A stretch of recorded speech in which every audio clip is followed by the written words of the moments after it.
అధికారులు మీ సమస్యలను పట్టించుకోవట్లేదా? నెలల తరబడి మిమ్మల్ని ఇబ్బంది పెడుతున్నారా? మీ సమస్య పట్టించుకునే వాళ్ళే కరువయ్యారా? ఇంకెందుకు ఆలస్యం? ఇప్పుడే రాష్ట్రంలో ఏ మూల నుంచైనా ఎక్కడి నుంచైనా డిస్క్రిప్షన్లో ఉన్న ఆన్లైన్ గూగుల్ ఫామ్ ద్వారా మీ సమస్యను మాకు తెలియజేయండి. మీ సమస్యను ఒక్క ఫోన్ కాల్తో క్యూ న్యూస్ పరిష్కరిస్తుంది.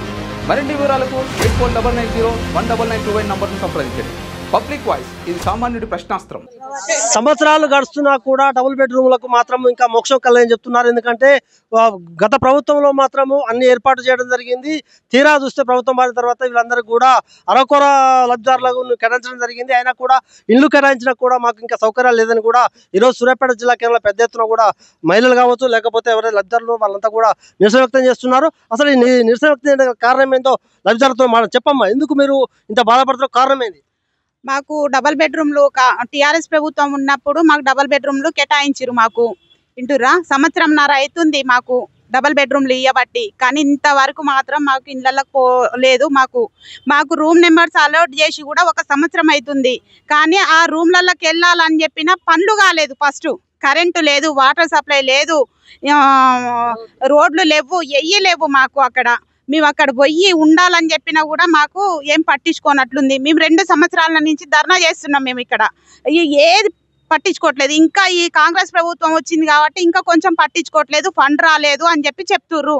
ఇంకా ఉండే కొద్దీ అక్కడ డబల్ బెడ్రూమ్ల కాడ నుంచి అన్ని దొంగతనాలు చేసుకొని పోతుర్రు. ఒక గంజాయి బ్యాచ్, తాగుబోతు బ్యాచ్లు, అన్ని కిటికీలు, రోడ్, అన్ని ట్యాంకులు అన్ని కొట్టుకొని పోతురు. ఇంటురా మాకు ఏది న్యాయం జరగలేదు. మాకు టీఆర్ఎస్ ప్రభుత్వం ఉన్నప్పుడు మాకు ఇల్లు వచ్చింది. మేము అసలు మాకు పని పోతేనే మాకు ఇళ్ళల్లో వెళ్ళేది.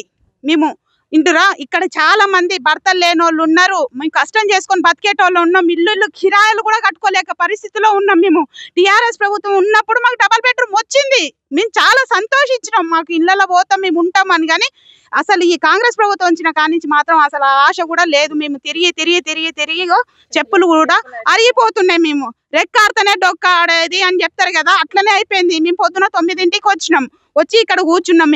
మాకు న్యాయం కావాలి. మా డబల్ బెడ్రూమ్లు మాకు కావాలి. చెప్పమ్మా, ఇప్పటికీ పలుసార్లు కూడా కలెక్టర్ గారికి వినతి పత్రం ఇచ్చడం జరిగింది. కలెక్టర్ గారు ఏ విధంగా స్పందించారు? కలెక్టర్ సార్ కాడికి పోయి ఫస్ట్ సారి ఇచ్చిన తర్వాత చేపిస్తామా అని చెప్పారు. సెకండ్ సారి మళ్ళీ మేము అక్కడ రోడ్ షో చేసినాం. రోడ్ షో కాడ మేము ధర్నా చేసి సార్ అన్నారు కదా, 1 నెలల 2 నెలలలో అయిపోతుందమ్మా మీకు అని చెప్పిరు. AE sir, DE sir, RDO sir వాళ్ళందరికీ వినతి పత్రాలు ఇచ్చినాం. చేపిస్తాం అని చెప్తారు. కానీ ఒక్క పనైనా చేపియలేదు ఇంతవరకు. సంవత్సరంన్నర నుంచి మాత్రం అక్కడ ఒక్క పని కూడా కాలేదు. మేము ఇక లాస్ట్కి మేము సార్ కాడ కలుద్దాం, ఎమ్మెల్యే సార్తోనైనా కలిసి మేము బాధ చెప్పుకున్నానని చెప్పి మేము వచ్చినాం. సార్ ఇంటురా మన దగ్గర చెప్పండి, మీరు పరిస్థితి కూడా తిరుగుతున్నారు. అసలు సమస్య ఏంది, మీరు దీన్ని ఏ విధంగా చూస్తున్నారు? డబల్ బెడ్రూమ్లు మాకు ఇచ్చి కూడా సంవత్సరంన్నర అయింది. ఇంతవరకు డబల్ బెడ్రూమ్లు మాకు అప్పచెప్పలేదు. ఇంకా అందులో పనులు జరగలేదు. అక్కడ ఉన్నవన్నీ కూడా ఇంతవరకు ఇంకా ఇరగడం, పలగడం, అమ్ముకోవడం, ఇనుప రాడ్లు ఇరగొట్టడం అవన్నీ జరుగుతున్నాయి. మేము ప్రతి ఒక్కరికి తెలియడం జరుగుతుంది. ప్రతి ఒక్క అధికారులకి కలవడం జరిగింది. ప్రతి ఒక్కరిని కలిసినాం. ప్రతి ఒక్కరి ద్వారా కూడా మాకు ఇంతవరకు ఏ పని జరగలేదు. అదే ఎమ్మెల్యే గారిని కలిసి ఒకసారి చెప్పినాం. అయితే మరీ ఒకసారి మీరు అందరు కలిసి ఒకసారి రండి, దాని గురించి ఒకసారి మాట్లాడి దానికి పని చేస్తామని చెప్పారు. ఈరోజు అదే కలవడానికి అని చెప్పి మేము ఈరోజు ఇక్కడికి రావడం జరిగింది. మన దగ్గర మా వికలాంగురాలు ఉన్నారు. వాళ్ళ ఆవేదన ఏందో, వాళ్ళ పరిస్థితి ఏందో చెప్పమ్మా. మీరు కూడా వికలాంగురాలై కూడా ఇప్పుడు బండి వేసుకొని ఇక్కడ రావడం జరిగింది. అసలు ఏం జరుగుతుంది డబుల్ బెడ్రూమ్లో? అసలు ఏం జరుగుతుంది? అసలు మీరు ఎందుకు బాధపడుతున్నారు? అదే సార్, బాధపడుతున్నాం అంటే ఇల్లు వచ్చిన సంతోషం కంటే ఇవ్వలేదని బాధ ఎక్కువ ఉంటుంది కదా సార్. అందులోని ఇద్దరమే హ్యాండిక్యాప్సే.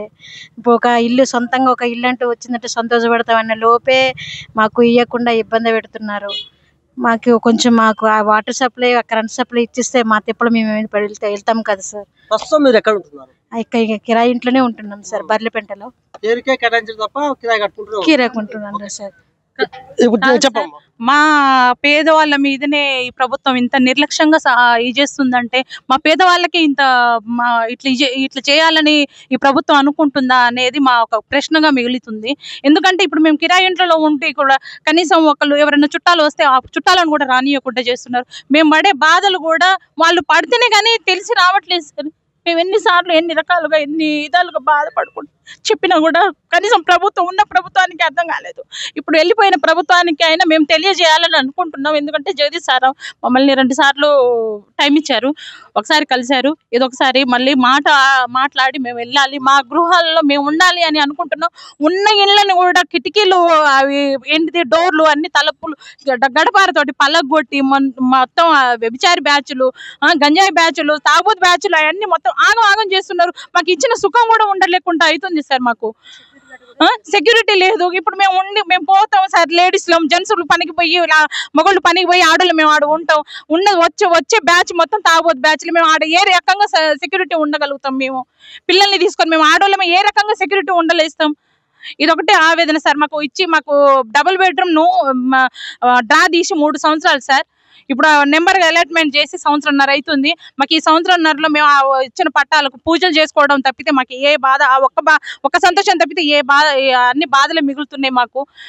ఏ విధంగా అయినా మాకు ఈ 15-20 రోజుల్లో మాకు రూమ్లో మాకు ఇచ్చిన ఇళ్లలో మాకు గృహప్రవేశాలు చేసేటట్టుగా చేయాలని మనస్ఫూర్తిగా కోరుకుంటున్నాం సార్. ఓకే, బీదవాళ్ళంటే ప్రభుత్వాలకు మాత్రం చిన్న శుభం చెప్పొచ్చు. ఎందుకంటే గత 3 సంవత్సరాల క్రితం వీళ్ళకు డబుల్ బెడ్రూమ్ మొత్తం కూడా కేటాయించడం జరిగింది. అయినా కూడా అరకొర వస్తువులు ఉన్నాయి.